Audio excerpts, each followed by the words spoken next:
ഇവരുടെ വിശ്വാസം എന്താണെന്നറിയോ? ഇവർക്ക് ഒന്നും അറിയില്ല. നമ്മളൊക്കെ വളരെ ഒരു ഒരു ഒരു ഒരു ഒരു ഒരു ഒരു ബ്ലൈൻഡ് മാസസ്, നമുക്കൊന്നും ഒരു ബോധമില്ല. പക്ഷെ അവർക്ക് മനസ്സിലാകാത്തത് when an issue touches our skin, എല്ലാവർക്കും അതിനുള്ള ബോധം ഉണ്ടാവും. VS അച്യുതാനന്ദൻ സാർ മാത്രമാണ് ഇതിൽ മാറ്റി ചിന്തിക്കുന്നത്. അതുകൊണ്ടാണ് പുള്ളി ഞങ്ങൾക്കൊക്കെ വലിയ ഒരു ഗ്രേറ്റ് റിഗാർഡ്സ് പറയും. കാരണം പുള്ളിയുടെ സ്റ്റാൻഡ് വളരെ സ്റ്റേബിളായിരുന്നു. ഈ ടെക്നോളജി ശരിയില്ല, അത് റഷ്യൻ ടെക്നോളജിയാണോ അമേരിക്കൻ ടെക്നോളജിയാണോ പുള്ളി മിണ്ടിയില്ല. പുള്ളി he didn't bother about that. So അതുകൊണ്ട് ഞങ്ങൾക്ക് അതുപോലുള്ള ലീഡേഴ്സ് വേണം നമുക്ക്. കേരളത്തിൽ CPM പോലെ തമിഴ്നാട്ടിൽ DMK. ഇവരും ഡെമോക്രസിയൊക്കെ പറ്റി വലിയ ലെക്ചറൊക്കെ കൊടുക്കും. പക്ഷേ ഡിസ്റ്റൻഷൻ പാടില്ല.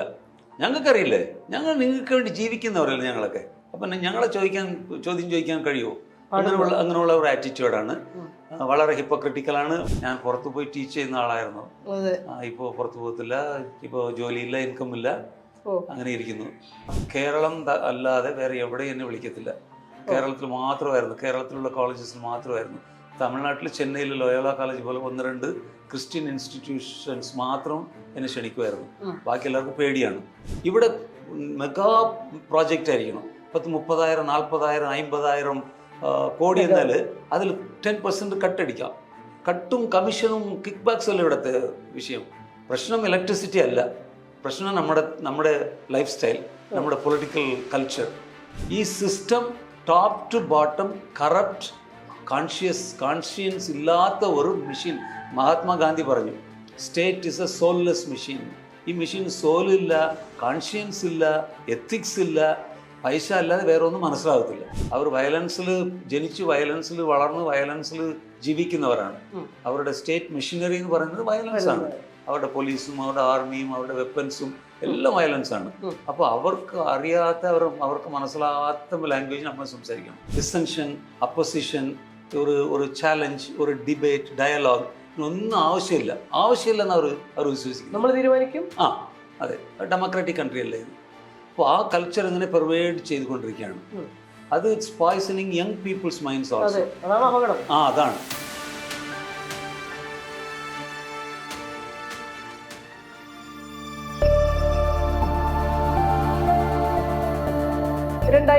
ആകുമ്പോഴത്തേനും ഇപ്പോൾ ഉള്ളതിൻ്റെ കാട്ടിലും ഒരുപാട് കൂടുതൽ ഇലക്ട്രിസിറ്റി ആവശ്യം വരും എന്നാണ് ഇതിന് പ്രോ ആയിട്ട് നിൽക്കുന്ന ആളുകളൊക്കെ പറയാം. നിങ്ങൾക്ക് എനർജി ആവശ്യമുണ്ട്, ഇലക്ട്രിസിറ്റി ആവശ്യമുണ്ട്, നിങ്ങൾ ആരും അതിൽ നിന്ന് മാറി നിൽക്കുന്നില്ല.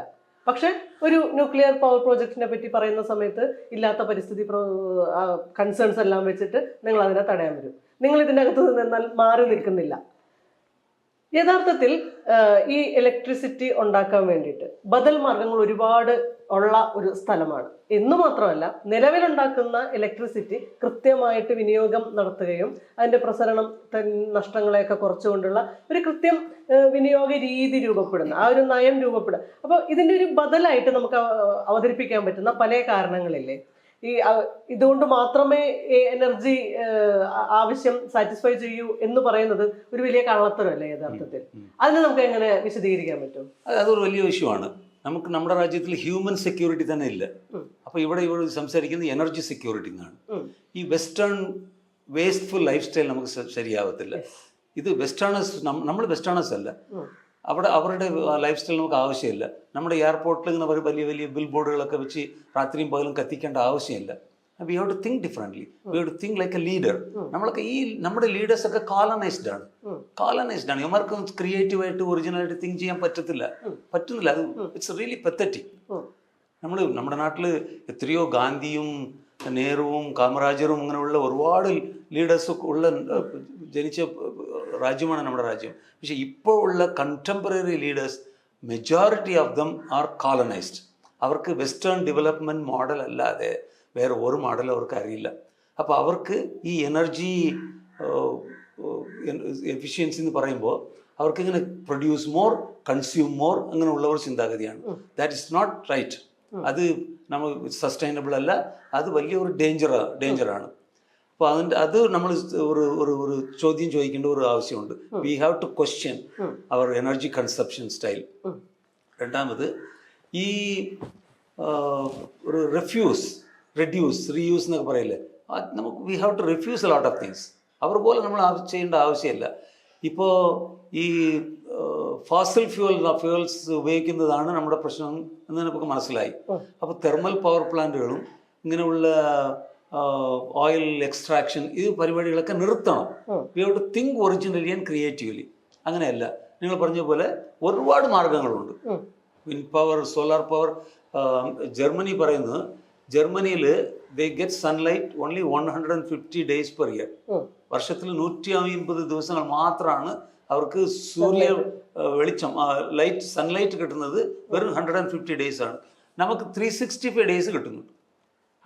അപ്പോൾ നമുക്ക് എന്തുകൊണ്ട് സോളാർ പവറായിട്ട് വൈബിളായിട്ട് ഉണ്ടാക്കാൻ പറ്റാത്തത് കാരണം എന്താ?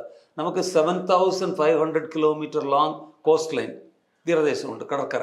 അപ്പോൾ അത് നമുക്ക് വിൻഡ് എനർജി ഉണ്ടാക്കാം. എല്ലായിടത്തും കിട്ടത്തിലായിരിക്കും, പക്ഷേ വിൻഡ് എനർജി ഉണ്ടാക്കാം. അതുപോലെ ഒരു കിച്ചൺ വേസ്റ്റ് മൂലം ഇലക്ട്രിസിറ്റി ഉണ്ടാക്കാം. There are many ways. പക്ഷേ where there is a will there is a way. പക്ഷേ ഇവിടെ വില്ലില്ലല്ലോ, ഇവിടെ പൊളിറ്റിക്കൽ വില്ലില്ലല്ലോ. ഇവിടെ മെഗാ പ്രോജക്റ്റ് ആയിരിക്കണം. 30,000, 40,000, 50,000 കോടി എന്നാൽ അതിൽ 10% കട്ടടിക്കാം. കട്ടും കമ്മീഷനും കിക്ക് ബാക്സും അല്ല ഇവിടുത്തെ വിഷയം. 30,000 കോടി 40,000 കോടിയാണെങ്കിൽ അവർക്ക് 10%, ബ്യൂറോക്രാറ്റ്സ്ക്ക് 4%, പിന്നെ അങ്ങനെയുള്ള പൊളിറ്റീഷ്യൻസ്, പൊളിറ്റിക്കൽ പാർട്ടീസ്, ഇങ്ങനെയെല്ലാം നമ്മൾ ചിന്തിക്കുന്നു. അതാണ് പ്രശ്നം ഇലക്ട്രിസിറ്റി അല്ല. പ്രശ്നം നമ്മുടെ ലൈഫ് സ്റ്റൈൽ, നമ്മുടെ പൊളിറ്റിക്കൽ കൾച്ചർ. ഇത് നമുക്ക് അഡ്രസ് ചെയ്യുവാണെങ്കിൽ V can definitely live happily without nuclear power. Alternatives are there. അങ്ങനത്തെ ഓൾട്ടർനേറ്റീവ്സ് പരീക്ഷിച്ച് വിജയിച്ചിട്ടുള്ള ഏതെങ്കിലും മോഡൽസ് ഉണ്ടോ പുറത്തുള്ള രാജ്യങ്ങളിലോ? അല്ലെങ്കിൽ ഈ കൺസംഷൻ സ്റ്റൈല് മാറിയിട്ട്, അല്ലെങ്കിൽ നമ്മൾ ഈ പറയുന്നത് പോലെ ഡിമാൻഡിനെ കട്ട് ഓഫ് ചെയ്ത്, ഡിമാൻഡിനെ മീൻസ് ഈ പറയുന്ന നിങ്ങൾ നേരത്തെ പറഞ്ഞ പോലെ റെഫ്യൂസ് ചെയ്യാനായിട്ട് പറ്റാത്ത, അതായത് അങ്ങനത്തെ ഏതെങ്കിലും മോഡൽസ് ഡെവലപ്പ് ചെയ്തതിൻ്റെ ഉദാഹരണം നമുക്ക് പറയാൻ പറ്റുമോ? ഇപ്പോൾ യൂറോപ്യൻ കൺട്രീസിൽ ഒരുപാട്, നെതർലാൻഡ്സ്, ജർമ്മനിയിലൊക്കെ വിൻഡ് പവർ ഒരുപാട് ഉണ്ടാക്കുന്നുണ്ട്. പല രാജ്യങ്ങളിൽ സോളാർ പവർ ഉണ്ടാക്കുന്നുണ്ട്. അപ്പോൾ ഇങ്ങനെയുള്ള റെഡ്യൂസ് എന്ന് പറയുന്നത് അവർക്ക് വെസ്റ്റേൺ തിങ്കിങ്ങിൽ അത്രയില്ല, റിഫ്യൂസ് എന്ന് പറയുന്നതില്ല. പക്ഷെ നമ്മളായിരിക്കണം ലോകത്തിലെ ഏറ്റവും വലിയ ഒരു ലീഡർ ഇതിൽ. കാരണം നമ്മുടെ കൾച്ചർ എന്ന് പറയുന്നത് ഇങ്ങനെയുള്ള വിഷയങ്ങളാണ്. ഒരു ഫ്യൂച്ചർ ബ്ലൈൻഡ് ആറ്റിറ്റ്യൂഡ് നമുക്ക് അഡോപ്റ്റ് ചെയ്യാൻ പറ്റത്തില്ല. നമ്മൾ ഫ്യൂച്ചറെ പറ്റി, നമ്മുടെ പിള്ളേരെ പറ്റിയൊക്കെ ആലോചിക്കുന്നവരാണ്. മഹാത്മാഗാന്ധി പറഞ്ഞ പോലെ ഈ ഇവിടത്തുള്ള ഈ റിസോഴ്സസ് ഒക്കെ നമ്മുടെ പിള്ളേരുടെ അടുത്ത് നിന്ന് മേടിച്ചിരിക്കുന്ന ലോണാണ്. ഇത് നമ്മുടെ എൻറ്റൈറ്റിൽമെൻ്റ് അല്ല, നമ്മുടെ ബാധ്യത അല്ല. ഇത് നമ്മൾ ലോണാണ് മേടിച്ചിരിക്കുന്നത്. അപ്പോൾ അവർക്ക് ആ ലോണ് തിരിച്ചു കൊടുക്കണം എന്നുള്ള ചിന്താഗതി ഉള്ളവരാണ് നമ്മൾ. ഏത് സ്റ്റേറ്റിൽ പോയാലും നമുക്ക് അങ്ങനെയുള്ള ആ കൾച്ചറാണ് നമുക്ക് ഇരിക്കുന്നത്. അപ്പോൾ why don't we think like Indians and behave like Indians? നമ്മളിങ്ങനെ വെസ്റ്റേണേഴ്സ് പോലെയുള്ള ഒരു ബ്ലൈൻഡ് ആറ്റിറ്റ്യൂഡ് ചെയ്യേണ്ട ആവശ്യം എന്താ? നിങ്ങൾ ചോദിച്ചു എക്സാമ്പിൾ വേറെ എവിടെയും പോകണ്ട, നമ്മുടെ വീട്ടിൽ മതിയല്ലോ. നമ്മുടെ വീട്ടിൽ നമ്മൾ ടോയ്ലറ്റ് പോവുകയാണെങ്കിൽ ലൈറ്റ് ഓൺ ചെയ്യുന്നു, ഉപയോഗിക്കുന്നു, പുറത്ത് വരുമ്പോൾ ഓഫ് ചെയ്യുന്നില്ലേ? നമ്മുടെ ഏത് വീട്ടിൽ കേരളത്തിലോ തമിഴ്നാട്ടിലോ ഏത് വീട്ടിൽ പോയാലും നമ്മൾ കൺസേർവ് ചെയ്യുന്ന ഒരു കൾച്ചർ നമുക്കില്ലേ? ആവശ്യമില്ലാതെ ലൈറ്റ് ഓഫ് ചെയ്യുന്നു, ഫാൻ വീട്ടിൽ നിന്ന് പുറത്ത് പോകണമെങ്കിൽ ഫാൻ ഓഫ് ചെയ്യുന്നു നമ്മൾ. അപ്പോൾ ഇതിനുള്ള മോഡൽസ് എല്ലായിടത്തും ഉണ്ട്. ട്രഡീഷണൽ സൊസൈറ്റീസിൽ, വളരെ നേച്ചർ ഫ്രണ്ട്ലി ആയിട്ടുള്ള കമ്മ്യൂണിറ്റീസിൽ ഇതിന് ഒരുപാട് വിഷയമുണ്ട്. This is part and parcel of our life. Western ഒരു യൂണിവേഴ്സിറ്റി പോയാൽ അവിടെ 24 hours ടോയ്ലറ്റിൽ ലൈറ്റ് ആയിരിക്കും, 10-25 ലൈറ്റ് ആയിരിക്കും 24 hours. ഓഫ് ചെയ്താണെങ്കിൽ കണ്ണ് കാണത്തില്ല. കാരണം അവരുടെ ബിൽഡിംഗ് കൺസ്ട്രക്ഷൻ സ്റ്റൈൽ അങ്ങനെയാണ്, അവരുടെ ലൈഫ് സ്റ്റൈൽ അങ്ങനെയാണ്. പക്ഷെ നമ്മൾ അങ്ങനെയല്ലല്ലോ. തേർഡ് വേൾഡ് കൺട്രീസിൽ നിങ്ങൾ എവിടെ പോയാലും നമ്മൾ അത് നാച്ചുറൽ ലൈറ്റും നാച്ചുറലായിട്ടുള്ള കാറ്റും വരുന്നത് പോലെയാണ് നമ്മൾ കൺസ്ട്രക്ട് ചെയ്യുന്നത്. അപ്പോൾ ദർ ആർ ഇന്നഫ് മോഡൽസ്. പക്ഷേ ഇപ്പോൾ ഓവർ ദ ടൈം നമ്മളെല്ലാം കംപ്ലീറ്റ് അമേരിക്കൻസ്, വെള്ളക്കാരന്മാരെ കണ്ട് അങ്ങനെ ബ്ലൈൻഡായിട്ട് കോപ്പി ചെയ്യാണ്. അതാണ് പ്രശ്നം. അവരുടെ ഡെവലപ്മെൻറ്റ് മോഡൽ, അവരുടെ കൾച്ചർ, അവരുടെ ലൈഫ് സ്റ്റൈൽ, അവരുടെ മെഡിസിൻ, അവരുടെ എഡ്യൂക്കേഷൻ, അവരുടെ ട്രാൻസ്പോർട്ടേഷൻ എല്ലാം അവർ പോലെയല്ലേ നമ്മൾ പോയിക്കൊണ്ടിരിക്കുന്നത്. എല്ലായിടത്തും ഡിസ്ട്രിക്റ്റിൽ 3 എയർപോർട്ട് വേണം, എല്ലാം അങ്ങനെയല്ലേ പോയിക്കൊണ്ടിരിക്കുന്നത്. അപ്പോൾ വൈ ഡോണ്ട് നമുക്കൊരു ഒറിജിനലായിട്ട് ക്രിയേറ്റീവായിട്ട് തിങ്ക് ചെയ്യുന്ന ഒരു ഗാന്ധി പോലെ, കുമരപ്പ പോലെയുള്ള ഒരു ലീഡർ വേണം, പ്രാദേശികമായി ചിന്തിക്കുന്ന.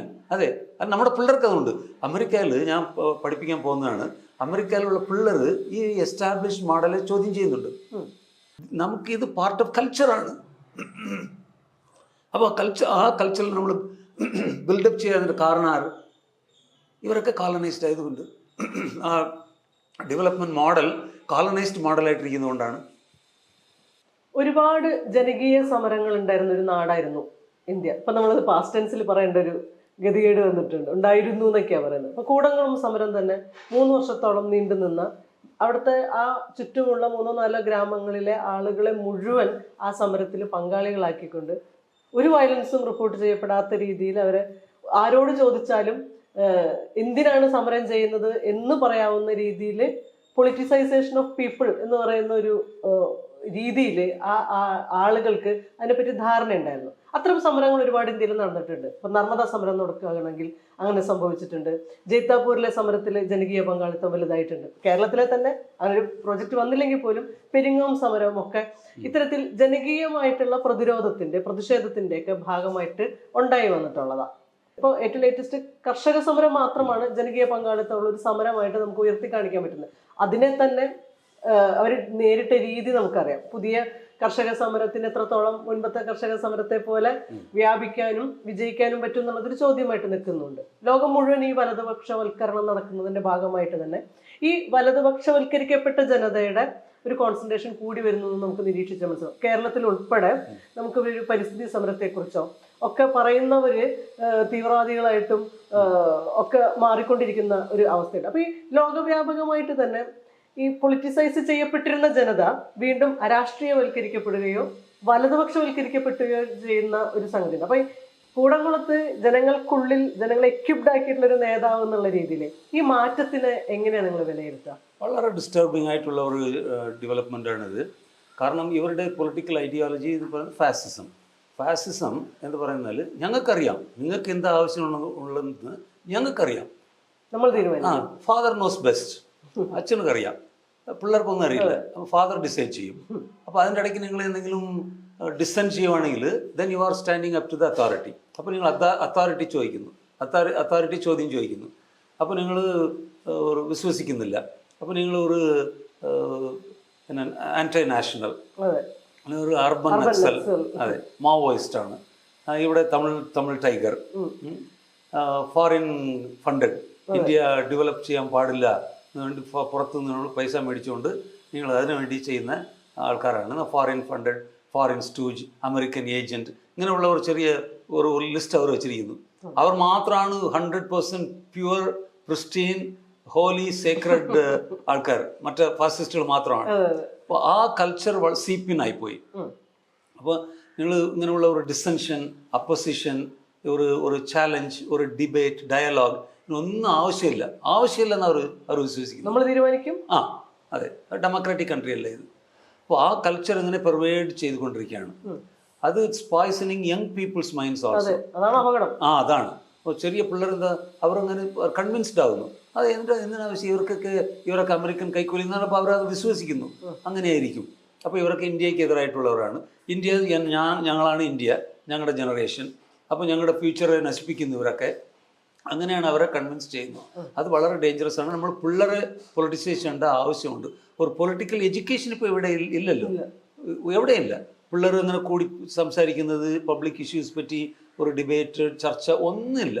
പിള്ളേരൊക്കെ ഇങ്ങനെ കേരളത്തിൽ ഇങ്ങനെ എന്താ അറിയില്ല, തമിഴ്നാട്ടിലൊക്കെ ഇങ്ങനെ വീട്ടിൽ നിന്ന് ബസ്സിൽ കയറ്റി കൊണ്ടുപോകും. കോളേജിൽ കഴിഞ്ഞിട്ട്, സ്കൂൾ കഴിഞ്ഞിട്ട് വൈകിട്ട് അങ്ങനെ ഹോം ഡെലിവറി ചെയ്യും. ഇടയ്ക്ക് എവിടെയും നടക്കുന്നില്ല. നിങ്ങൾ ജീവിക്കുന്ന സൊസൈറ്റി പറ്റി ഒന്നും കാണാൻ പറ്റത്തില്ല. ഇങ്ങനെ എല്ലാം education, grade oriented, job oriented, salary oriented. നല്ല പഠിക്കണം, നല്ല മാർക്ക് മേടിക്കണം, നല്ല ജോലി കിട്ടണം, നിറയെ പണം വേണം, അത്രയേ ഉള്ളൂ. അതാണ് നിങ്ങളുടെ സക്സസ്. അപ്പോൾ ഇങ്ങനെ ഒരു കൾച്ചറൽ ചേഞ്ച് നടന്നു. അപ്പോൾ ഇത് നമ്മൾ മാറ്റുന്നത് എങ്ങനെ? പിള്ളേരുടെ ഒരു പൊളിറ്റിക്കൽ അവയർനെസ്. ഇതല്ല, ദർ ആർ ഒരു ഹിഡൻ അജണ്ട ഇതിലുണ്ട്. നിങ്ങളുടെ ഫ്യൂച്ചറാണെങ്കിൽ അറ്റ് സ്റ്റേക്ക് നിങ്ങൾ പറഞ്ഞു കൊടുക്കേണ്ട ആവശ്യമുണ്ട്. ലെഫ്റ്റ് പാർട്ടീസും പ്രോഗ്രസീവ് മൂവ്മെൻറ്റ്സും അതിൽ ഫെയിലായി പോയെന്നാണ് എനിക്ക് തോന്നുന്നത്. കേരളത്തിന് ആ രീതിയിൽ നിരീക്ഷിക്കാറുണ്ടോ? ഞാൻ ലെഫ്റ്റ് പാർട്ടീസ് എന്ന് പറഞ്ഞത് കൊണ്ടാണ്. ഏറ്റവും കൂടുതൽ സജീവമായിട്ട് ഭരണത്തിൽ ഇപ്പോൾ തുടർ ഭരണം കിട്ടി ഒന്ന് ഇരിക്കുന്ന LDF ഗവൺമെന്റ് ഭരിക്കുന്ന ഒരു സ്ഥലമാണ് കേരളം. അവിടെയും ഈ പറഞ്ഞ പോലെ ജനകീയ സമരങ്ങളോ ഒന്നും സംഭവിക്കുന്നില്ല. വിദ്യാർത്ഥി സമരങ്ങളോ ഒക്കെ ഭരണകൂടത്തിന് അനുകൂലമായി നിൽക്കുന്ന, അല്ലെങ്കിൽ ഭരണകൂടത്തിന്റെ സ്റ്റേറ്റിനെ പിന്തുണയ്ക്കാത്ത, സ്റ്റേറ്റിനെ വിമർശിക്കുന്നവരെല്ലാം ഇടതുവിരുദ്ധരാണ് എന്നാണ് ലേബൽ ചെയ്യുന്നത്. അങ്ങനെ ശ്രദ്ധിക്കാറുണ്ടോ? ഈ വിഴിഞ്ഞം സമരത്തില് അതെ, വിഴിഞ്ഞത്തിനെതിരായിട്ട് സംസാരിച്ചവരൊക്കെ ഡെവലപ്മെന്റിനെതിരായിട്ടുള്ളവരാണെന്നൊക്കെ അവർ തന്നെ പറഞ്ഞു. CPM ആൾക്കാർ തന്നെ വളരെ മോശമായിട്ട് ഞങ്ങളൊക്കെ ക്രിട്ടിസൈസ് ചെയ്തു. അതുപോലെ കേരയിൽ സമരം, എല്ലാ വിഷയങ്ങളും അങ്ങനെ തന്നെ. ഈ സ്റ്റേറ്റ് അത് BJP ആയാലും ശരി, CPM ആയാലും ശരി, ആരായാലും ശരി, ആ സ്റ്റേറ്റ് പവർ വന്നു കഴിയുമ്പോൾ അവരൊക്കെ ഒന്നുപോലെയാണ് ചിന്തിക്കുന്നത്. ആ ഡിബേറ്റിന്റെ സ്പേസ് അങ്ങനെ ഇല്ല. അവർക്ക് കൺവിൻസ് ചെയ്യാൻ കഴിയില്ല. അതാണ് പ്രശ്നം. അവർക്ക് ഇത് നിങ്ങൾ വിഴിഞ്ഞെന്ന് പറയുന്നത് നിങ്ങൾക്ക് വേണ്ടിയുള്ളതാണ് എന്നുള്ള കൺവിൻസ് ചെയ്ത് ആൾക്കാരുടെ അടുത്ത് പ്രോപ്പർ റെക്കോർഡ്സ് കാണിച്ച്, സ്റ്റാറ്റിസ്റ്റിക്സ് കാണിച്ച്, ഫാക്ട്സ് ആൻഡ് ഫിഗേഴ്സ് കാണിച്ച് കൺവിൻസ് ചെയ്യുന്ന കഴിവില്ല. കാരണം കൺവിൻസ് ചെയ്യാൻ പറ്റുന്ന വിഷയങ്ങൾ അവിടെ ഇല്ല. വിഴിഞ്ഞം അദാനിക്ക് വേണ്ടിയ പോർട്ടാണ്. ഒരു സൈഡിൽ അദാനി, അംബാനി, ക്യാപിറ്റലിസം ഒക്കെ കിടന്ന് ബഹളം ഉണ്ടാകുന്നു. പക്ഷെ ഇവിടെ അദാനിക്ക് വേണ്ടി പോർട്ട്.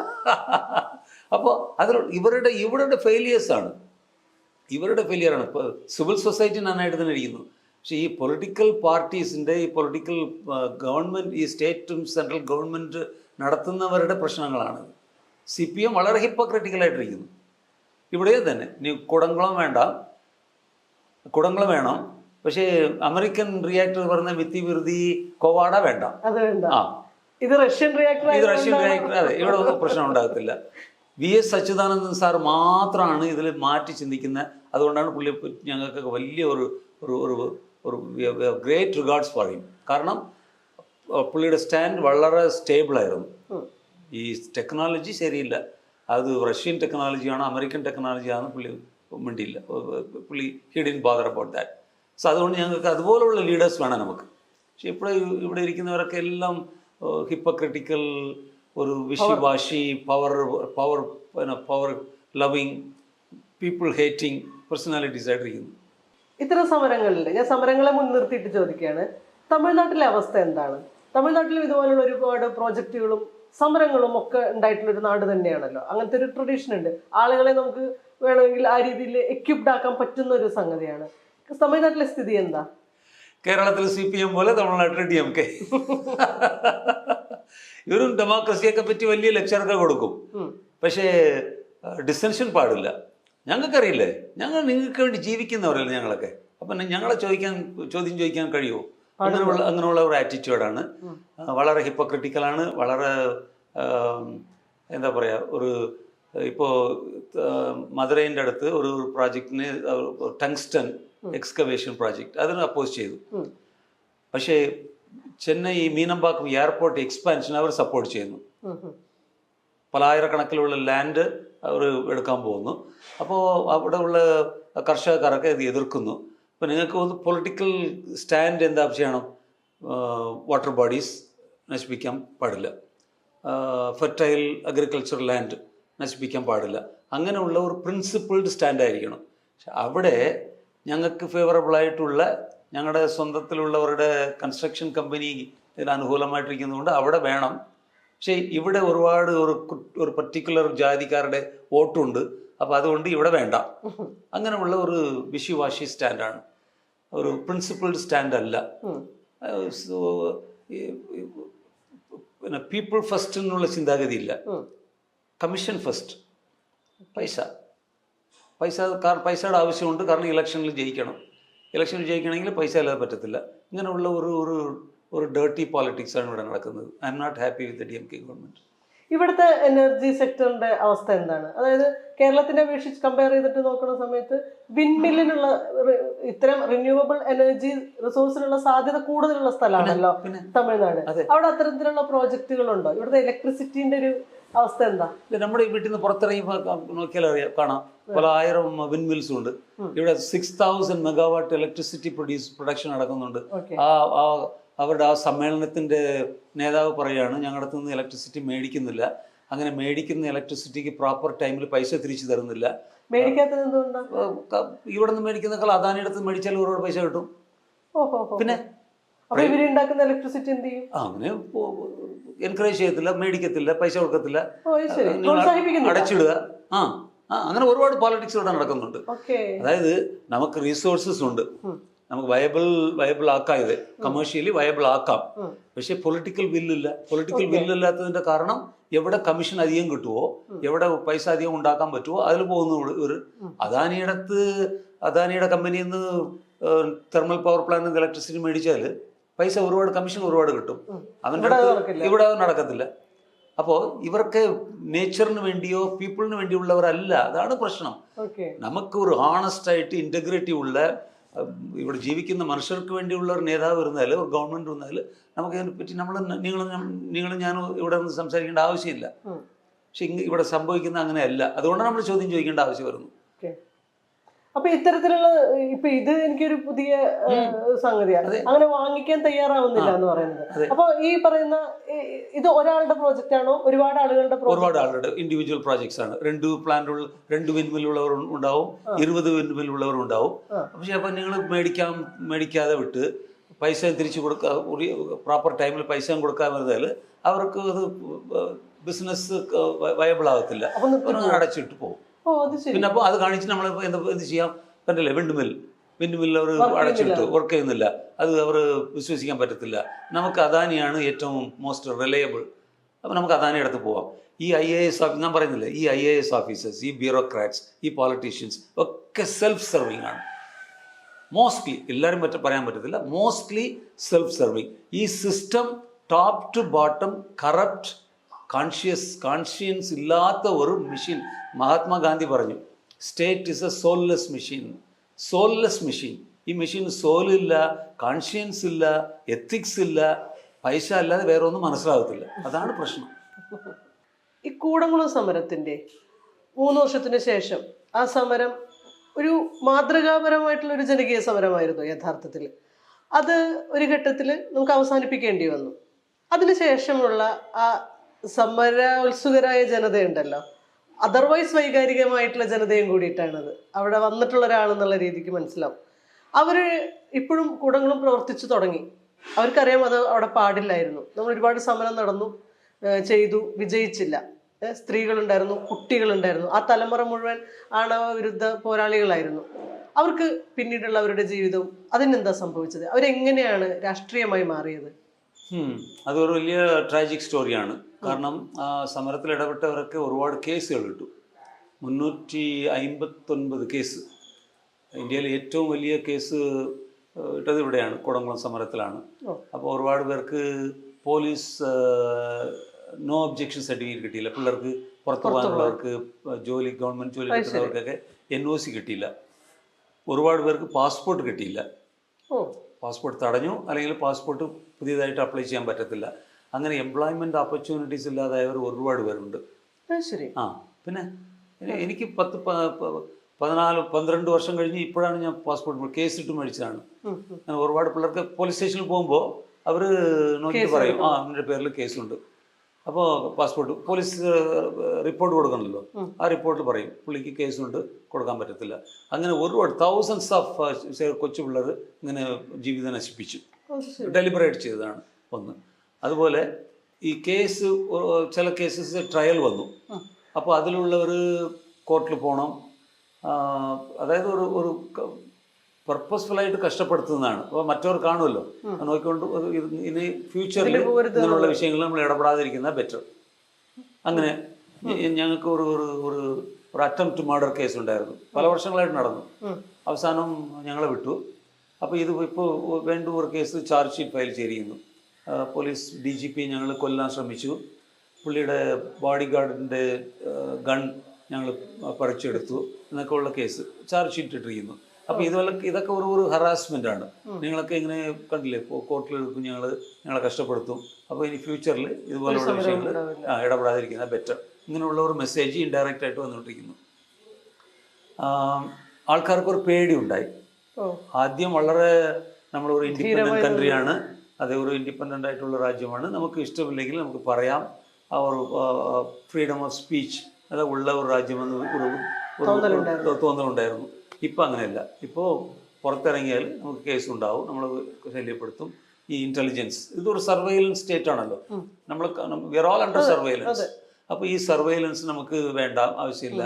ഒരു ചെറിയ ഒരു തൊഴിൽ ചെയ്യാൻ പറ്റത്തില്ല, ട്രാവൽ ചെയ്യാൻ പറ്റത്തില്ല, അങ്ങനെ ജോലി കിട്ടത്തില്ല, ഇങ്ങനെയുള്ള പേടികൾ കൊണ്ട് ഇപ്പോൾ ആൾക്കാർ അങ്ങനെ വിഡ്രോൺ ആയിരിക്കുകയാണ്. പക്ഷേ ന്യൂക്ലിയർ പവർ ഡേഞ്ചറസ് ആണെന്നുള്ള ബോധം വളരെ ക്ലിയർ ആയിട്ടുണ്ട്, അതിൽ മാറ്റമൊന്നുമില്ല. പക്ഷെ ഇങ്ങനെയുള്ള daily transactions with the state വളരെ പ്രോബ്ലം ആയിരിക്കുന്നു. സ്റ്റേറ്റ് കണ്ട് ഒരു പേടി ഉണ്ടായിക്കഴിഞ്ഞു. എല്ലാവരും ഇപ്പോൾ ഒരു റിസൈൻഡ് സ്ഥിതിയിലാണ്. ഇത് വേണ്ട, ഇത് വരത്തില്ല, ഇതിന് പ്രശ്നങ്ങളുണ്ടാവും, പക്ഷേ we will hand it over to the next generation. അടുത്ത ജനറേഷനിലുള്ള പിള്ളേർ ജർമ്മനിയിൽ എങ്ങനെയായിരുന്നല്ലോ, ഇപ്പോൾ ഉള്ള ജനറേഷൻ വേണ്ടാന്ന് പറയുന്നു. അപ്പോൾ ആദ്യം വരുമ്പോൾ ജർമ്മനി വളരെ ഒരു പ്രോ ന്യൂക്ലിയർ സ്റ്റേറ്റ് ആയിരുന്നു. ഇപ്പോൾ കൂടങ്ങളും മറ്റുള്ള വില്ലേജസ് ഞാൻ പലപ്പോഴും പോകാറുണ്ട്, ആൾക്കാർ കാണുന്നുണ്ട്, സംസാരിക്കുന്നുണ്ട്. ആൾക്കാർ വളരെ ക്ലിയർ ആയിട്ടിരിക്കുകയാണ്, യാതൊരു മാറ്റവും. പക്ഷേ people are kind of resigned. I am still hopeful. കാരണം ഇപ്പോൾ എത്ര വർഷം, 15 വർഷം കഴിഞ്ഞ് ഇപ്പോൾ ന്യൂക്ലിയർ ഫ്രീ ഫ്യൂച്ചർ എന്നുള്ള ഒരു ഓർഗനൈസേഷൻ ഞങ്ങളുടെ സ്ട്രഗിളെ റെക്കഗ്നൈസ് ചെയ്തിരിക്കുന്നു. ഒരു അവാർഡ് എനിക്ക് തരുന്ന അവാർഡല്ല, ആൾക്കാർക്ക് തരുന്ന അവാർഡാണ്. അപ്പോൾ 15 വർഷം കഴിഞ്ഞ് ഒരു ഇൻ്റർനാഷണൽ റെക്കഗ്നേഷൻ കിട്ടുന്നെങ്കിൽ then you have done something really good അല്ലേ? അപ്പോൾ അതൊരു സന്തോഷമുള്ള വിഷയമാണ്. ഇപ്പോൾ വന്നിട്ടുണ്ട് ഈ ഒന്നാമത്തെ രണ്ടാമത്തെ പ്ലാന്റുകളിൽ വെരി സീരിയസ് പ്രോബ്ലംസ് ഉണ്ട്. ഇപ്പോൾ ഈ അടുത്ത് ബാംഗ്ലാദേശിൽ റൂപ്പൂർ എന്ന് പറയുന്ന ഒരു സ്ഥലത്ത് ഒരു ന്യൂക്ലിയർ പവർ പ്ലാന്റ് റഷ്യൻസ് പണിയുന്നതാണ്. അപ്പോൾ ഇപ്പോൾ ബാംഗ്ലാദേശ് ഈ ഷെയ്ഖ് ഹസീന പുറത്തായി കഴിഞ്ഞിട്ട് ആ ബാംഗ്ലാദേശ് ഗവൺമെൻറ് അത് തടഞ്ഞിരിക്കുന്നു. കാരണം ഒരുപാട് ഇറഗുലാരിറ്റീസ് അതിലുള്ള ഒരുപാട് പേര് പൈസ അടിച്ചിരിക്കുന്നു, ക്വാളിറ്റി കോംപ്രമൈസ് ചെയ്തിരിക്കുന്നു, ഇത് വേണ്ടാന്ന് നിർത്തി വെച്ചിരിക്കുന്നു. സെയിം കമ്പനിയാണ്, American atom straw expert company കൊടുത്ത റിയാക്ടറാണ്. കൂടംകുളത്ത് സംഭവിച്ചത് ഇത് തന്നെ. അതിൽ ഒരുപാട് പേര് പൈസ മേടിച്ചിട്ടുണ്ട്. ഞങ്ങൾ സബ്സ്റ്റാൻഡേർഡ് ഞങ്ങൾ വളരെ റെക്കോർഡ് പൂർവ്വമായിട്ട് ഞങ്ങൾ സംസാരിച്ചു. ഈ കറപ്ഷൻ ആംഗിൾ നമ്മൾ വലുതായിട്ട് ഒരു ഡോക്യുമെൻ്ററി പ്രൂഫ് ഒന്നും കൊടുക്കാൻ പറ്റിയില്ല. പക്ഷേ കൂടംകുളം പ്ലാന്റും ridden by this kind of irregularities, malpractices, corruption എല്ലാം ഉണ്ട്. ഇനിയൊരു സമരത്തിന് ആലോചനയോ അല്ലെങ്കിൽ തയ്യാറാവോ എന്ന ജനതയായിട്ടുണ്ടോ? നാളെ അവിടെ എന്തെങ്കിലും ഒരു അപകടം പറ്റുവാണെങ്കിൽ ആൾക്കാർ വരും, ഡെഫിനറ്റായിട്ട് റോഡിൽ വരും. ആരും നിർത്താൻ പറ്റത്തില്ല, നിങ്ങളുടെ മിലിറ്ററി കൊണ്ടുവിട്ടാലും നിർത്താൻ പറ്റത്തില്ല. കാരണം അവർക്ക് സർവൈവൽ അല്ലേ, അവരുടെ ജീവിതമല്ലേ. നമ്മൾ പല വർഷങ്ങളായിട്ട് പറഞ്ഞാണ്. 2001 ഞാൻ ഇന്ത്യക്ക് തിരിച്ചു വന്നപ്പോൾ തുടർന്ന് ഇതേപ്പറ്റി സംസാരിച്ചുകൊണ്ടിരുന്നതാണ്. പക്ഷെ ആരും മിണ്ടിയില്ല. 2011 വർഷം അവരുടെ ട്രയൽ റണ്ണ് തുടങ്ങിയപ്പോഴാണ് ആൾക്കാർക്ക് മനസ്സിലായത് ഇതാണ് സംഗതി. റോട്ടി വന്നില്ലേ, 14 വർഷം കഴിഞ്ഞ് റോട്ടി വന്നില്ലേ, 11 വർഷം കഴിഞ്ഞ്. അപ്പോൾ ഡെഫിനറ്റായിട്ട് വരുമല്ലോ. നാളെ എന്തെങ്കിലും ഒരു അപകടം സംഭവിക്കുകയാണെങ്കിലോ അല്ലെങ്കിൽ വേറെ എന്തെങ്കിലും ഒരു പ്രശ്നം ഉണ്ടായാൽ ഡെഫിനറ്റായിട്ട് ആൾക്കാർ റോട്ടിൽ വരും, യാതൊരു സംശയമില്ല. ഇപ്പോൾ റൂപ്പൂർ പോലെ കൂടംകുളം പറ്റി ഒരു ഇമ്പാർഷ്യൽ എൻക്വയറി നടത്തുവാണെങ്കിൽ there will be ground for its closure, immediate closure. കാരണം അത്ര പേര് ഇതിൽ പൈസ അടിച്ചിട്ടുണ്ട്. സംസാരത്തിൻ്റെ ഇടയിൽ പറഞ്ഞു 2001 അമേരിക്കയിൽ നിന്ന് തിരിച്ചു വന്നിട്ടാണ്, ആ സമയം മുതൽ പറയുന്നുണ്ട്. നിങ്ങളുടെ ഒരു ലൈഫ് എടുത്ത് ചെറുതിലേക്ക് എടുത്ത് നോക്കുകയാണെന്നുണ്ടെങ്കിൽ ഇതുപോലെ നാഗർകോവിൽ പോലുള്ള ഒരു സ്ഥലത്ത് നിന്ന് അമേരിക്കൻ യൂണിവേഴ്സിറ്റികളിൽ പഠിപ്പിക്കാൻ പോകുന്ന ഗാന്ധിയൻ സ്റ്റഡീസ് ആണ് നിങ്ങളുടെ വിഷയം. അവിടെ നിന്ന് തിരിച്ചാണ് സമരത്തിലേക്ക് ആണ് വരുന്നത്. അപ്പോൾ അങ്ങനെ ഒരു വരവിൻ്റെ ഉദ്ദേശം എന്തായിരുന്നു? അതിനു മുമ്പ് ഇവിടെ നിന്ന് അങ്ങോട്ട് അമേരിക്കയിലേക്ക് പോവുകയും ഗാന്ധിയൻ സ്റ്റഡീസ് പഠിക്കുകയൊക്കെ ചെയ്തതിൻ്റെ കാരണം എന്തായിരുന്നു? എങ്ങനെയാണ് അതിലേക്കൊക്കെ വരുന്നത്? ഗാന്ധിയൻ സ്റ്റഡീസ് എന്തുകൊണ്ടാണ് പഠിച്ചത്? അമ്മ ഗാന്ധിയൻ ആശ്രമത്തിൽ പഠിച്ചവരാണ്. ശരി. ഇവിടെ മധുരൈൻ്റെ അടുത്ത് കല്ലുപ്പെട്ടി എന്നുള്ള ഒരു ആശ്രമത്തിൽ അമ്മ പഠിച്ചിരുന്നു. അപ്പോൾ അമ്മയുടെ പേര് പൊന്മണി. അപ്പം അമ്മയാണ് ഈ ഗാന്ധിയിസം പറ്റി, ഗാന്ധിയൻ പ്രിൻസിപ്പിൾസ് പറ്റിയൊക്കെ പഠിപ്പിച്ചത് അമ്മയാണ്. അപ്പോൾ അത് എനിക്കൊരു വലിയ മര്യാദ ഉണ്ടായിരുന്നു. നിങ്ങൾ നാഗർകോവിലുകാരാണ്? നാഗർകോവിൽ തന്നെ, ഇത് തന്നെ ഇവിടെ തന്നെ. അപ്പോൾ അച്ഛൻ DMKL മെമ്പറായിരുന്നു. ഒരു സൈഡിൽ ഇങ്ങനെയുള്ള പേര് പരമാർത്ഥലിംഗം ഓക്കെ. പുള്ളി ഫുൾ ടൈം DMK പാർട്ടി വർക്കറായിരുന്നു. അപ്പോൾ പുള്ളി ഒരു സൈഡിൽ ഇങ്ങനെ ദ്രവീഡിയൻ പോളിറ്റിക്സും തമിഴ് നാഷണലിസ്റ്റ് പോളിറ്റിക്സ് പറയായിരുന്നു. പക്ഷെ അമ്മ ഒരു സൈഡിൽ ഇന്ത്യൻ നാഷണലിസം, അമ്മയ്ക്ക് കാമരാജർ പോലുള്ളവരൊക്കെ വലിയ ഹീറോസാണ്. അച്ഛൻ്റെ പൊളിറ്റിക്കൽ പാർട്ടി കാമരാജറാണ് വലിയ റൈവൽ. അങ്ങനെയുള്ള ഒരു ഡെമോക്രാറ്റിക് സിസ്റ്റത്തിലാണ് ഞങ്ങളൊക്കെ വളർന്നത് വീട്ടിൽ. ഇലക്ഷൻ സമയത്ത് അച്ഛൻ അമ്മയുടെ അടുത്ത് ഈ DMK വോട്ട് ഇടാൻ പറയത്തില്ല, പറഞ്ഞാലും വോട്ട് ചെയ്യില്ല. അങ്ങനെയുള്ള അതാണ് നമ്മുടെ ഇന്ത്യൻ ഡെമോക്രസി. ഹസ്ബൻഡ് വൈഫൊക്കെ ശരിയാണ്, ശരി തന്നെ. പക്ഷെ ഈ വിഷയത്തിൽ അത് വേറെ. അപ്പൊ എനിക്ക് അമേരിക്കയിൽ പഠിക്കാൻ ഒരു ചാൻസ് കിട്ടി, ഒരു സ്കോളർഷിപ്പ് കിട്ടി. പീസ് സ്റ്റഡീസ് ആയിരുന്നു. പീസ് സ്റ്റഡീസിൽ non violence, human rights, sustainable development, future studies, ഇങ്ങനെയുള്ള വിഷയങ്ങൾ പഠിക്കുന്ന ഒരു. അതിനു മുമ്പാണ് കേരളത്തിൽ പഠിച്ചത്, ട്രിവാൻഡ്രത്ത് institute of English. Doctor Ayyappa Panicker ഞങ്ങളുടെ HOD ആയിരുന്നു. അപ്പോഴാണ് ഈ സൈലന്റ് വാലി സമരം നടന്നുകൊണ്ടിരുന്നത് കേരളത്തിൽ. അതാണ് ഒരു വലിയ ഇൻസ്പിറേഷൻ. ഈ ഡെവലപ്മെന്റ് പറ്റിയും ഈ എനർജി ഇഷ്യൂസ് ഇങ്ങനെയുള്ള വിഷയങ്ങളെ പറ്റിയൊക്കെ ഞാനൊക്കെ പഠിച്ചത് ആ സൈലന്റ് വാലി സമരത്തിൽ നിന്നാണ്. അപ്പോൾ അമേരിക്കയിൽ സ്കോളർഷിപ്പ് കിട്ടി. അയ്യപ്പ പണിക്കരെ പറ്റി പറഞ്ഞപ്പോഴേ കവിതകളൊക്കെ വായിക്കുമായിരുന്നു. പിന്നെ മലയാളം വായിക്കാൻ, മലയാളം ഇപ്പോഴാണ് കുറച്ച് വായിക്കും, പക്ഷെ അപ്പോൾ മലയാളം അറിയില്ലായിരുന്നു. പക്ഷെ സാറ് മലയാള കവിതകളൊക്കെ വായിക്കും ക്ലാസ്സിൽ, ഒരുപാട് കേട്ടിട്ടുണ്ട്. അയ്യപ്പ പണിക്കർ വലിയ ഐക്കണും കൂടിയാണല്ലോ.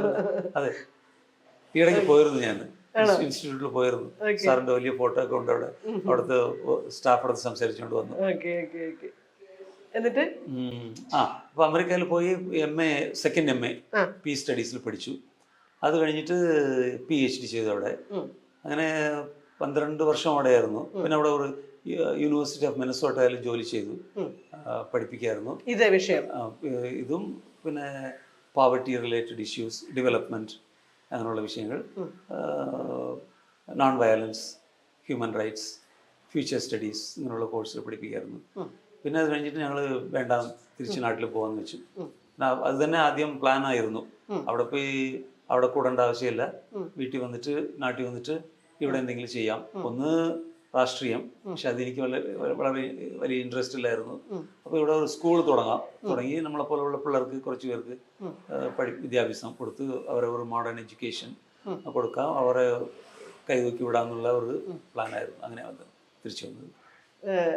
മീര അവരെ പരിചയപ്പെടുന്നത് ഞാൻ അവിടെ സ്റ്റുഡൻ്റ് ആയിരിക്കുമ്പോൾ, ഇല്ല അമ്മയുടെ കൊളീഗിന്റെ മകളായിരുന്നു. അപ്പൊ ഞങ്ങൾ അങ്ങനെ കണ്ടു. അപ്പൊ അവർക്ക് അതുപോലെ ഇഷ്ടമായിരുന്നു ഇവിടെ വരണം, സ്കൂൾ തുടങ്ങണമെന്ന്. അതുകൊണ്ട് ഞങ്ങളുടെ ഈ സേവിങ്സ് കുറച്ച് ഉണ്ടായിരുന്നു. വന്നിട്ട് ഇവിടെ വന്ന് ലാൻഡ് മേടിച്ച് സ്കൂൾ തുടങ്ങി. ഈ പറഞ്ഞില്ലേ 2001 തിരിച്ചു വരുന്നത്? അതെ. അന്ന് ഇവിടെ ഈ പ്ലാന്റ് വരുന്നതിനെ കുറിച്ചിട്ടുള്ള അറിവുണ്ടായിരുന്നോ? നേരത്തെ ഉണ്ടായിരുന്നു? അതെ അതെ. ഈ അവിടെ ഈ ലാൻഡ് അക്വിസിഷൻ നടക്കുമ്പോഴേ എനിക്ക് അറിയാം ഇവിടെ വരുന്നുണ്ട്. അപ്പോൾ 1988 പ്രോജക്റ്റ് അനൗൺസ്മെന്റ് വരുന്നത്.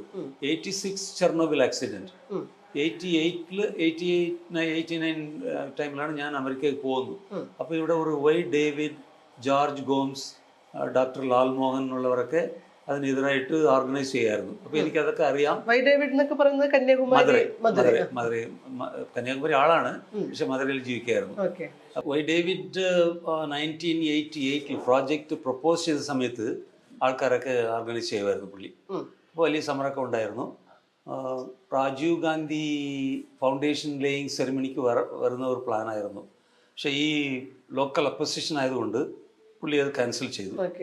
പിന്നെ അന്നേ ആളുകള് സംഘടിച്ചിരുന്നു. പിന്നെ ന്യൂക്ലിയർ ചെർണോബിൽ ആക്സിഡന്റിനെ പറ്റിയൊക്കെ എല്ലാവരും കേട്ടിട്ടുണ്ടായിരുന്നു.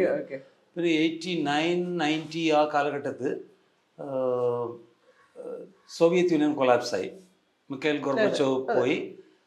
അപ്പോൾ അങ്ങനെ പിന്നെ 1991 രാജീവ് ഗാന്ധി കൊല്ലപ്പെട്ടു. അപ്പോൾ അങ്ങനെ പ്രോജക്റ്റ് അങ്ങനെ ഷെൽഫ്ഡായി, ആരും മിണ്ടിയില്ല, ഒന്നും സംഭവിച്ചില്ല. പിന്നെ ദേവഗൌഡ പ്രൈം മിനിസ്റ്റർ ആയപ്പോൾ അവിടെ ബോറിസ് എൽസിൻ പ്രസിഡന്റായി റഷ്യയിൽ, ഈ ഡിസിൻറ്റഗ്രേഷൻ ഒക്കെ ആയി കഴിഞ്ഞിട്ട്. അപ്പോൾ വീണ്ടും ഇവർ പ്രോജക്റ്റ് തുടങ്ങി. അപ്പോഴാണ് ഞങ്ങളൊക്കെ സീനിൽ വന്നത്. അതുവരെ ഞങ്ങളൊക്കെ ആറില്ലായിരുന്നു. അപ്പോൾ ആ സമയത്ത് നമുക്കൊന്ന് റീഓർഗനൈസ് ചെയ്യണം. അപ്പോൾ 2001 ഞാനിവിടെ വന്നപ്പോൾ ഞാൻ വൈ ഡേവിനെ പോയി കണ്ടു മധുരയിൽ. പുള്ളി അസുഖപ്പെട്ടിരുന്നു. അപ്പോൾ പുള്ളിയെ പോയി കണ്ടു ഞാൻ. അപ്പം നിങ്ങൾ പണ്ട് ചെയ്ത പോലെ ചെയ്യേണ്ട ആവശ്യമുണ്ട്, കാരണം ഇപ്പോൾ ഇറ്റ്സ് മോർ വയബിൾ നാവും. പണ്ട് അങ്ങനെ വിട്ടു, പക്ഷെ ഇപ്പോൾ അതെ ക്രെഡിബിളായിട്ട് വരുന്നുണ്ട്. അപ്പോൾ നമുക്ക് ഒന്ന് ഓർഗനൈസ് ചെയ്യാമെന്ന് പറഞ്ഞ് അങ്ങനെ മധുരയിൽ 2001 നവംബർ മാസം മധുരയിൽ വെച്ച് ഒരു 40 ആൻറ്റി ന്യൂക്ലിയർ ആക്ടിവിസ്റ്റ് ഞങ്ങളൊക്കെ ചേർന്ന് ഉണ്ടാക്കിയതാണ് people's movement against nuclear energy. അങ്ങനെയാണ് തുടങ്ങിയത്. ഓക്കെ, അവിടെ ഒരു വലിയ എഡ്യൂക്കേഷൻ നടന്നതായിട്ട് നമുക്ക് ഫീൽ ചെയ്യും. ആളുകളുടെ ഇടയിൽ ഓരോരുത്തരും ഇതിനെ പറ്റിയിട്ട് ധാരണ ഉണ്ടാവുക എന്ന് പറയുമ്പോൾ അത് ചെറിയ പരിപാടിയല്ല, അതൊരു വലിയ വർക്ക്, ഗ്രൗണ്ട് വർക്ക് അതിന്റെ പുറകിൽ. അതെങ്ങനെയാണ് സാധ്യമാക്കിയത്? അതൊരു 10 വർഷം തുടർന്ന് നടന്നതാണ്. 10 വർഷങ്ങളായിട്ട് ഇങ്ങനെ ഒരു കൺസിസ്റ്റൻ്റ് ആയിരുന്നു. ഞങ്ങൾ വേറെ ഒന്നും വലുതായിട്ടൊന്നും ചെയ്തില്ല, ഒരു കൺസിസ്റ്റൻ്റ് ആയിട്ട് സംസാരിച്ചു, വിഷയങ്ങളെ പറ്റി ആൾക്കാർക്ക് പറയുകയായിരുന്നു. അപ്പോൾ ഞാനും ഡേവിഡ്, ജോർജ് ഗോംസ് ഇങ്ങനെയുള്ളവരൊക്കെ, ലാൽമോഹൻ പോലുള്ളവരൊക്കെ ഈ വില്ലേജുകൾക്ക് പോവും. അവിടെയുള്ള കോസ്റ്റൽ വില്ലേജസ് ഒക്കെ മുസ്ലിം കമ്മ്യൂണിറ്റി പോലെ ഓർഗനൈസ്ഡ് ആണ്. അവർക്കൊക്കെ വിമൻസ് അസോസിയേഷൻ ഉണ്ടാവും, ഫിഷർമെൻ അസോസിയേഷൻ ഉണ്ടാവും. അപ്പോൾ അവരുടെ ഓഫീസ് ബേറേഴ്സ് എടുത്ത് ചോദിക്കുവാണെങ്കിൽ അവരുടെ മെമ്പേഴ്സ് കാണാൻ, സംസാരിക്കാൻ ഓപ്പർച്യൂണിറ്റീസ് ഉണ്ടാക്കി തരും. അപ്പോൾ അതിൽ ഞങ്ങൾ പറയും. അതേസമയത്ത് ഇന്റീരിയർ വില്ലേജിലുള്ളവർ അത്ര ഓർഗനൈസ്ഡ് അല്ല, ഹിന്ദുസ് ആണ്. അപ്പോൾ ഹിന്ദു നാടാർ കമ്മ്യൂണിറ്റിയാണ്, അവിടെ വലിയ ഓർഗനൈസേഷൻ ഇല്ല. എന്നിട്ടും ഈ കമ്മ്യൂണിറ്റി ലീഡേഴ്സൊക്കെ കണ്ട് ഞങ്ങൾ സംസാരിക്കുകയായിരുന്നു. സ്റ്റേറ്റ് വളരെ കെയർഫുള്ളായിട്ട്, വളരെ കെയർഫുള്ളായിട്ടല്ല, വളരെ കണ്ണിങ് ആയിട്ട് ഇവരെ ഡിവൈഡ് ചെയ്തിരുന്നു. കാരണം ഇവരുടെ അടുത്ത് പറഞ്ഞു, ഈ പ്രോജക്റ്റൊക്കെ വന്നാൽ നിങ്ങൾക്ക് വലിയ ഡെവലപ്മെൻറ്റ് ഉണ്ടാവും, വലിയ പ്രോഗ്രസ് ഉണ്ടാവും, നിങ്ങൾക്ക് ലാഡ്ജും ഹോട്ടലൊക്കെ പണിഞ്ഞ് വലിയ പണക്കാരാവാന്നൊക്കെ ഇവരെ കൺവിൻസ് ചെയ്ത് കഴിഞ്ഞു. അവരുടെ അടുത്ത് ഒന്നും ചെയ്യാൻ പറ്റിയില്ല, കാരണം അവർക്ക് ദേ ആർ എൻവയറമെന്റലി കോൺഷ്യസ് പീപ്പിൾ. കാരണം അവർ ഡെയിലി ജീവിതം കടലല്ലേ, കടൽ അവർക്കറിയാം, കാറ്റ് എവിടെ നിന്ന് അടിക്കുന്നു, കടൽ നീരോട്ടം പറ്റി, ഓഷൻ കറണ്ട് പറ്റിയൊക്കെ അവർക്ക് ബോധമുണ്ട്. അവർ they are living part of nature. അപ്പോൾ അവർക്ക് അവരുടെ കൺവിൻസ് ചെയ്യാൻ പറ്റിയില്ല. അപ്പോൾ ആ ഡിവിഷൻ ആദ്യം തൊട്ട് തന്നെ ഇവർ വന്നു. സോ ഡിവൈഡ് ആൻഡ് റൂൾ പോളിസിയാണ് ഇവരുടെ. അപ്പോൾ അതുകൊണ്ട് ഞങ്ങൾക്ക് ഇവിടെ ഓർഗനൈസ് ചെയ്യുന്നത് കുറച്ച് പാടായിരുന്നു. ഇന്റീരിയർ വില്ലേജസിൽ, കോസ്റ്റൽ വില്ലേജസ് വളരെ ഈസി ആയിരുന്നു, കാരണം we could speak the same language very easily. അങ്ങനെ പോയിക്കൊണ്ടിരുന്നു. ഞങ്ങൾ ചെയ്തത് വളരെ കൺസിസ്റ്റൻ്റ് ആയിട്ട്, തുടർച്ചയായിട്ട് ഈ വിഷയത്തെ ലൈവായി വെച്ചിരുന്നു, വേറെ ഒന്നുമില്ല.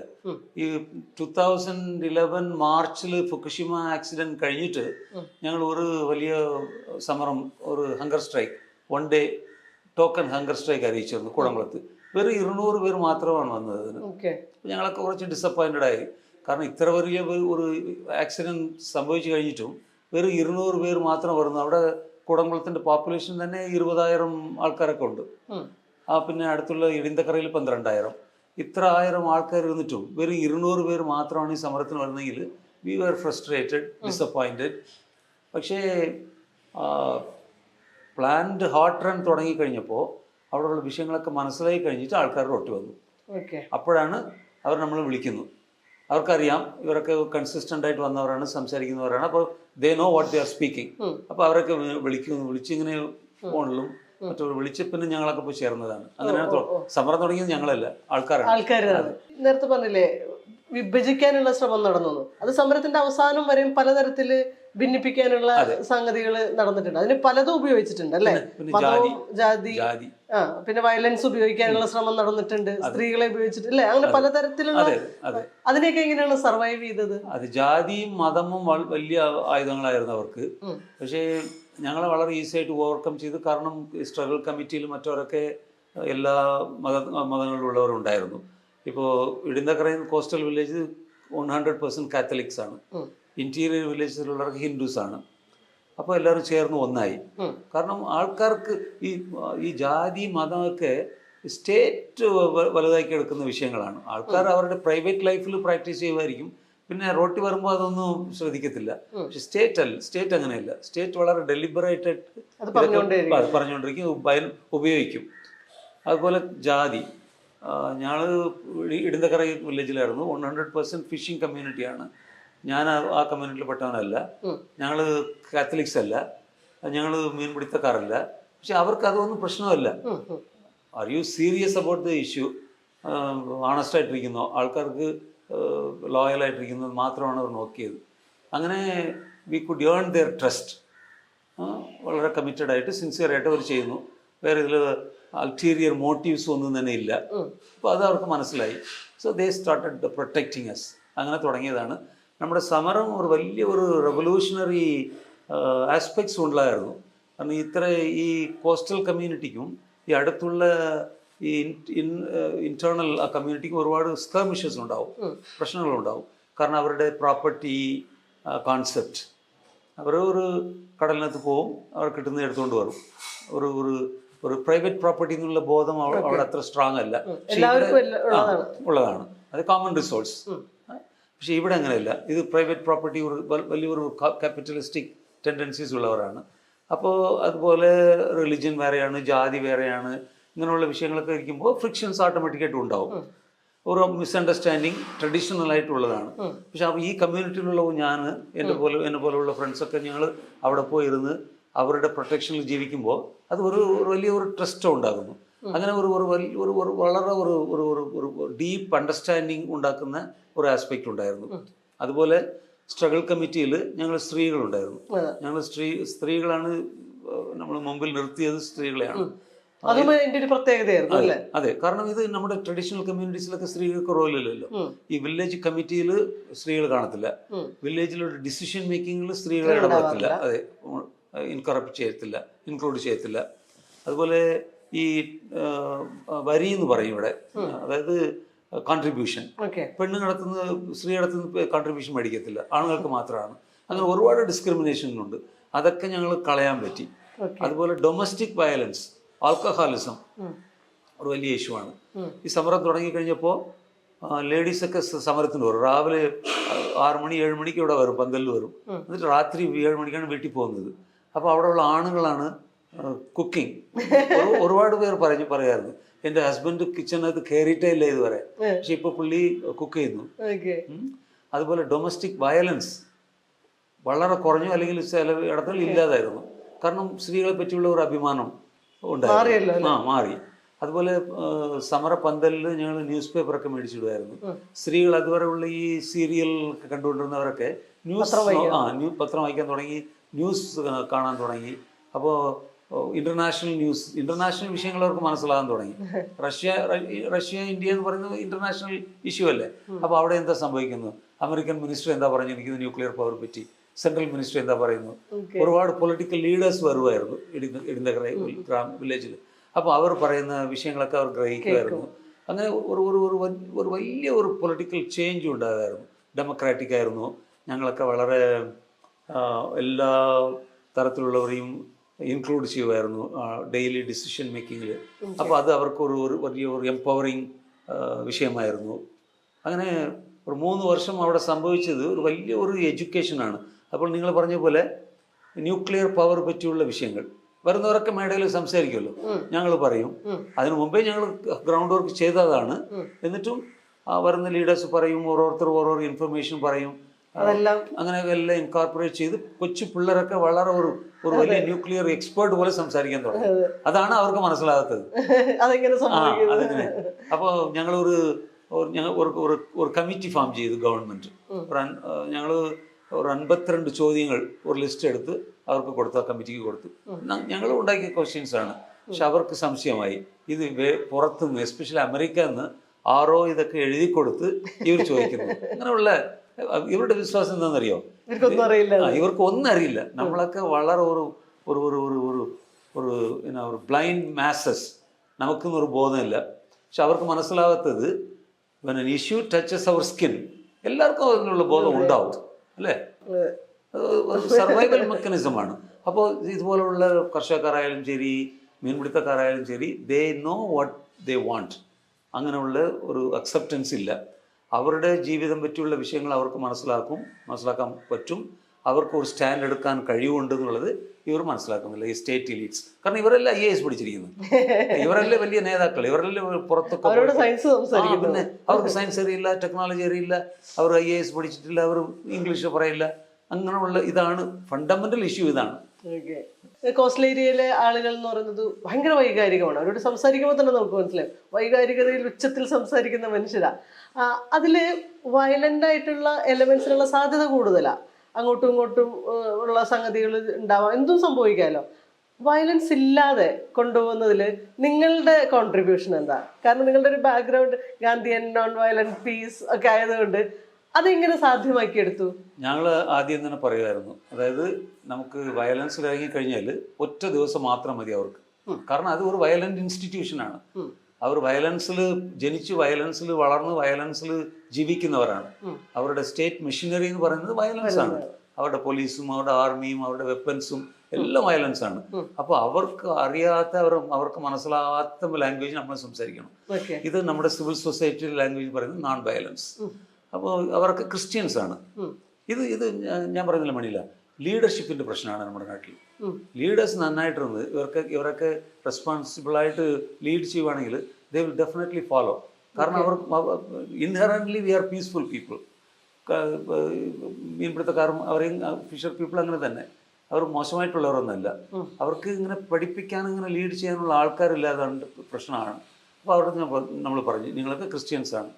ജീസസ് നോൺ വയലൻസ് മഹാത്മാഗാന്ധി തന്നെ പറഞ്ഞിട്ടുണ്ട്, ജീസസും സെർമൺ ഓൺ ദ മൗണ്ടും ഒരു വലിയ ഇൻസ്പിറേഷനാണ്.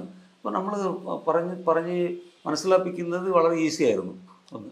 അതുപോലെ ഹിന്ദുസ് ഇതുപോലെ തന്നെ അവർ വളരെ ഈ എന്ത് പറയുന്ന ഒരു ഉപവാസം ഇരിക്കുന്നത്, ഫാസ്റ്റിംഗ്, പ്രെയർ എന്നുള്ള വിഷയങ്ങളൊക്കെ ഹിന്ദുസ് മനസ്സിലാവും. മുസ്ലിംസ് അതുപോലെ തന്നെ. മുസ്ലിംസ് ഇതുപോലെയുള്ള വർഷത്തിൽ ഒരു മാസം ഒന്നും കഴിക്കാതെ ഇരുന്ന് അവരും ഇങ്ങനെയൊക്കെ ചെയ്യുന്നവരാണ്. അപ്പോൾ എല്ലാവരും ഇൻഹറന്റ്ലി പീസ്ഫുൾ ആണ്. എല്ലാവർക്കും ഇൻഹറന്റ്ലി നോൺ വയലൻസ് പറ്റിയുള്ള ഒരു അഭിമാനവും അണ്ടർസ്റ്റാൻഡിങ്ങും ഉണ്ട്. അപ്പോൾ ഞങ്ങളത് പറഞ്ഞോളൂ, അത്രേ ഉള്ളൂ. നമ്മൾ പറഞ്ഞത് നമ്മൾ ചെയ്തത് വെറും ഡസ്റ്റിങ് മാത്രമാണ്. വേറെ പഠിപ്പിക്കുന്നു അവർക്കറിയാതെ നമുക്കറിയാമെന്നുള്ള സീക്രട്സ് ഒന്നും പറഞ്ഞു കൊടുത്തിട്ടില്ല. We just dusted what they already have. അപ്പോൾ അവർ വളരെ റെസ്പോൺസിബിളായിട്ട് പറഞ്ഞു, നമ്മൾ if we engage in violence അവർ നമ്മളെ ഒറ്റ ദിവസം കൊണ്ട് തീർത്തളയും. അപ്പോൾ അത് വേണ്ട, നമുക്ക് പ്രൊലോങ് ചെയ്യേണ്ട ആവശ്യമുണ്ട് നമുക്ക്. അതുകൊണ്ട് ആൽക്കഹോളിസം ഒരു ഇഷ്യൂ ആയിരുന്നു. അതുപോലെ നമ്മൾ റാലിയൊക്കെ പോകുമ്പോൾ ഞങ്ങൾ സ്ത്രീകളെയും കൊച്ചുകളെയും ഫ്രണ്ടിൽ നിർത്തുമായിരുന്നു. കാരണം കോൺഫ്രണ്ടേഷൻ ഉണ്ടെങ്കിൽ, അതോറിറ്റീസോട് കോൺഫ്രണ്ടേഷൻ ഉണ്ടാവുകയാണെങ്കിൽ ഫ്രണ്ടിൽ തന്നെ അടങ്ങി. അപ്പോൾ അതിൽ സ്ത്രീകളും കൊച്ചുകളും പോവുകയാണെങ്കിൽ ആർഗ്യുമെന്റ് ഉണ്ടാവാം, പക്ഷെ ഫിസിക്കൽ ഫൈറ്റ് ഉണ്ടാകത്തില്ല. പുരുഷന്മാരൊക്കെ പുറത്ത് നിർത്തി. അങ്ങനെയുള്ള ചില സ്ട്രാറ്റജിക് വിഷയങ്ങളൊക്കെ ചെയ്തു. കോൺസ്റ്റന്റ് ആയിട്ട് റിമെയിൻ ചെയ്തു. നമുക്കിത് തുടരണം. നമുക്ക് ഇന്ത്യൻ നാഷണൽ സപ്പോർട്ടും ഇന്റർനാഷണൽ സപ്പോർട്ട് വരുന്നതിന് കാരണം നമ്മുടെ നോൺ വയലൻസ് ആണ്. അത് അവർക്ക് ഈസി ആയിട്ട് മനസ്സിലാക്കി. അവർ ഇന്ത്യയിൽ മുഴുവനും ഈ ഒരു പ്രത്യേകം ഞാൻ ഈ ഒരു സർക്കാരിനെ മുന്നിൽ നിർത്തിക്കൊണ്ട് തന്നെ പറയാം, എല്ലാ സമരങ്ങളെയും അടിച്ചമർത്തുന്ന ഒരു രീതിയിലേക്ക് ഭയം മനുഷ്യരുടെ ഉള്ളിലൊക്കെ വന്നിട്ടുണ്ട്. എന്തും സംഭവിക്കാം എന്നുള്ള. ഇപ്പോൾ 2014 തുടക്കത്തിലൊക്കെ നമ്മളതിനെ പലരും, ഇപ്പോൾ മാധ്യമങ്ങൾ തന്നെ എതിർത്തൊക്കെ എഴുതാനുള്ളൊരു ശ്രമമൊക്കെ നടത്തിയിരുന്നു. ഇപ്പോൾ ടോട്ടൽ സൈലൻസ്, അതൊരു നോർമലൈസേഷനിലേക്ക് വന്നു, നോർമലായി മാറി. മിണ്ടാതിരിക്കുക എന്നുള്ളത് നോർമലായി മാറി എന്നുള്ളതാണ്. ഒരു ഫാസിസ്റ്റ് ഭരണകൂടത്തിന്റെ എല്ലാ സ്വഭാവം പ്രകടിപ്പിക്കുന്ന ഒരു ഭരണകൂടമുള്ള സമയത്ത് അത് ഈ സമരങ്ങളെയും ബാധിച്ചിട്ടില്ല. അപ്പൊ ഈ ഒരു ഇന്ത്യൻ സമര ചരിത്രത്തിന് മുന്നോട്ടിനി എങ്ങനെയായിരിക്കും പോകാൻ പറ്റുക ഈ ഭയം ഉള്ളിൽ കിടക്കുമ്പോൾ? അങ്ങനെ ഒരു പ്രതീക്ഷ തോന്നുന്നുണ്ടോ? അത് ലേറ്റസ്റ്റ് ഡെവലപ്മെന്റ് ആണ്. ഈ BJP ഗവൺമെന്റ് വന്നു കഴിഞ്ഞിട്ടുള്ള ഡെവലപ്മെന്റ് ആണ്. കാരണം ആൾക്കാർക്ക് മനസ്സിലാവുന്നു ഈ ഫാസിസ്റ്റുകളുടെ കൂടെ ഡയലോഗ്സ് നടത്താൻ പറ്റത്തില്ല. അവർ രണ്ടുതരം ഭാഷയാണ്. അതെ അവരുടെ അടുത്ത് അവർക്ക് മനസ്സിലാവുന്നില്ല ഈ ലാംഗ്വേജ് ഓഫ് നോൺ വയലൻസ്. അതുപോലെ അവർ ഒരു ഫിയർ സൈക്കോസിസ് ഭയപ്പെടുത്തുന്ന ആൾക്കാരാണ്. അപ്പോൾ അവരുടെ വാല്യൂ സിസ്റ്റം, അവരുടെ ആറ്റിറ്റ്യൂഡ്, അതൊക്കെ ആൾക്കാർക്ക് മനസ്സിലാവുന്നുണ്ട്. അപ്പോൾ ഈ ചോറിൽ പോയി നമ്മൾ മുട്ടുന്നതിൽ അർത്ഥമില്ലല്ലോ. അതുകൊണ്ട് ദേ ആർ സ്റ്റെപ്പിംഗ് ബാക്ക്, അത്രേ ഉള്ളൂ. അതിനുള്ള ഒരു സിറ്റുവേഷൻ വരുമ്പോൾ ഓട്ടോമാറ്റിക്കായിട്ട് ആൾക്കാർ പുറത്ത് വരും. പക്ഷെ ഇപ്പോൾ ദേ ആർ വെരി കോഷ്യസ്. നമ്മുടെ തമിഴ്നാട്ടിൽ തന്നെ ഈ ജല്ലിക്കെട്ട് സമരം ഉണ്ടായിരുന്നു. തമിഴ്നാട് മുഴുവനും ആൾമോസ്റ്റ് 100% എല്ലാ ടൗണിലും വില്ലേജസിലും സമരം നടന്നു. അവിടെയൊക്കെ ആൾക്കാർ ഇരുന്ന് അതൊരു വലിയൊരു റെവല്യൂഷൻ ടൈപ്പ് സമരമായിരുന്നു. സിറ്റിസൺഷിപ്പ് അമെൻമെന്റ് ആക്ടിനെതിരായിട്ട് സമരം ഇന്ത്യ മുഴുവൻ ഉണ്ടായിരുന്നു. Despite the fact that BJP government was there. BJP government ആയിരുന്നു. പക്ഷെ എന്നിട്ടും ഇത് ഒരു സീരിയസ് ഇഷ്യൂ ആണ്. ആൾക്കാർ പുറത്തു വന്നില്ലേ. അപ്പൊ അതിൽ മുസ്ലിം ലേഡീസിന്റെ ലീഡർഷിപ്പ് വളരെ ഇമ്പോർട്ടൻ്റ്. എല്ലാ സ്ഥലത്തും. അവിടെ ലേഡീസാണ് മുമ്പ് നടത്തിയത്, തമിഴ്നാട്ടിലൊക്കെ എല്ലായിടത്തും. അപ്പോൾ ഡൽഹിയിൽ അതുപോലെ തന്നെ ഷഹീൻ ബാഗ് അങ്ങനെയുള്ള ലേഡീസ് നടത്തുന്ന സമരമായിരുന്നു. അപ്പോൾ അതുപോലെ ഇതൊരു ലേറ്റൻ്റ് ആയിട്ടുള്ള ഡോർമൻ്റ് ആയിട്ടുള്ള ഒരു വിഷയമാണ്. അത് തന്നെ ഇരിക്കുന്നു, അത് എവിടെയും പുറത്ത് പോകത്തില്ല. As part and parcel of our nature, നമ്മുടെ ഇന്ത്യൻ നേച്ചറിലുള്ളതാണ്. അത് അത്ര പെട്ടെന്ന് ഡിസപ്പിയർ ആവത്തില്ല. പക്ഷേ ഇപ്പോൾ കുറച്ച് ഡോർമൻ്റ് ആയിരിക്കുന്നു.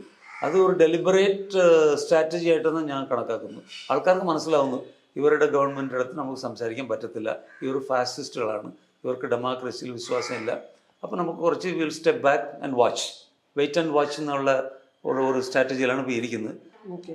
നിങ്ങൾക്ക് പേഴ്സണലായിട്ട് ഒരുപാട് സ്ട്രഗിൾസ് ഉണ്ടായിട്ടുണ്ട്. നിങ്ങളുടെ സഞ്ചാര സ്വാതന്ത്ര്യത്തിനെ തന്നെ വേണ്ടാന്ന് വെക്കുന്നത്, പാസ്പോർട്ട് പിടിച്ചു വെച്ചു, പിന്നെ കുറച്ചു കാലം ആ സമരത്തിൻ്റെ ഇടയിൽ ഒളിവിൽ പോകേണ്ട ഒരു സിറ്റുവേഷൻ ഉണ്ടായി. അത്തരത്തിൽ നിങ്ങളെ ടാർഗറ്റ് ചെയ്തുകൊണ്ട് പല അതിനുശേഷവും ഒക്കെ നിരന്തരമായി പോലീസ് പിന്തുടരുന്ന അവസ്ഥ ഉണ്ടായി. ഇപ്പോഴത്തെ ഒരു സിറ്റുവേഷൻ എന്താണ്? അതൊക്കെ മാറിയോ? ഇപ്പോഴും ആ സർവൈലൻസ് ഉണ്ട്, ഇപ്പോഴും they keep an eye on me. പിന്നെ കേസുകൾ നടക്കുന്നുണ്ട്, ചാർജ് ഷീറ്റ് ഫയൽ ചെയ്യുന്നുണ്ട്.